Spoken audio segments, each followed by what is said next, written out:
సంబంధించి రాష్ట్ర ప్రభుత్వం వెంటనే నిధులను విడుదల చేసి యుద్ధ ప్రాతిపదికన రోడ్ల రిపేర్ను ప్రారంభించాలని చెప్పి భారతీయ జనతా పార్టీ పార్లమెంట్ సభ్యులుగా డిమాండ్ చేస్తా ఉన్నాం.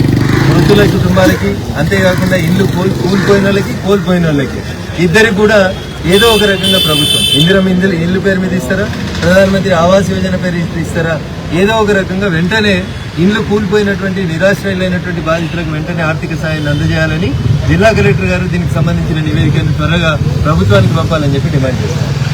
హైదరాబాద్ మీద మీ పార్టీలో విభిన్న కథనాలు వినిపిస్తున్నాయి కదన్నా, దాని మీద మీ లైఫ్ ఒక మనిషికి ఉన్నటువంటి 5 ఏళ్లే ఒక రకంగా ఉంటాయి. విభిన్న అభిప్రాయాలు ఏముంటాయి? అందరూ కూలగొట్టమనే చెప్తారు. చెరువులు ఇల్లు కట్టుకోమని ఎవరు చెప్తారు?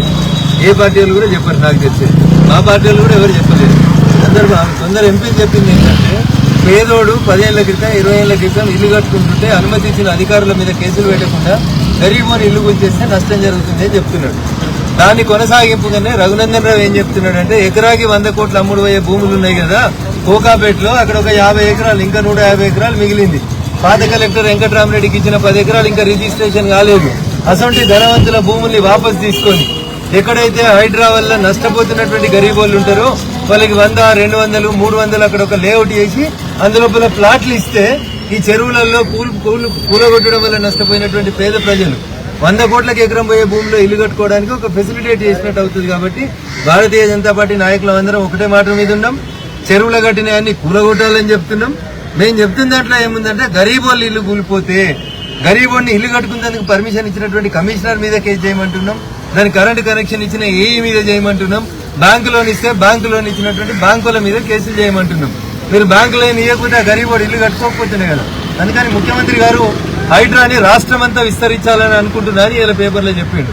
రాష్ట్రం మొత్తం కాదు, చంద్రమండలానికి విస్తరించడం మేము స్వాగతిస్తాం. కానీ ఆ కూలగొడుతున్న దాంట్లో గరీబోడు ఎవరైనా ఉంటే ఆ గరీబోనికి కోకాపేటలో 100 కోట్లకి ఎకరం అమ్మే భూమిలో ఉప్పల్లో ఎట్లయితే ఉప్పల్ బగాయత్ అని ఒక లేఅవుట్ చేసి హెచ్ఎండిఏ ప్లాట్లను అమ్మిందో అట్లా ఈ గరీబోలకు కూడా మనిషికి 100, 200, 250 వాళ్ళ ఇల్లు ఎంత పోతే అంత జాగిస్తే వాళ్ళు తిప్పలు పడతారు, ఇల్లు కట్టుకుంటారు.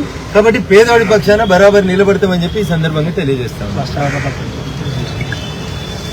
సో వర్షాలు పోయినాయని చెప్పి సంతోషపడాలన్నా లేదా అంటువ్యాధులు ప్రబలుతున్నాయని బాధపడాలన్నా అనేది ఒక సమస్య ఉంది. కాబట్టి వైద్య ఆరోగ్య శాఖ డాక్టర్లకు నేను చేసేటువంటి అప్పీల్, దయచేసి వెంటనే స్పందించండి. పేషెంట్ ఎవరైనా వచ్చినట్లయితే ఏర్పాట్లు చేయండి అని అప్పీల్ చేస్తూ మున్సిపల్ అధికారులకి శానిటేషన్ పట్ల ప్రత్యేకమైనటువంటి శ్రద్ధ చూపెట్టాలని చెప్పి ఈ సందర్భంగా కోరుతా ఉన్నాను. Thank you.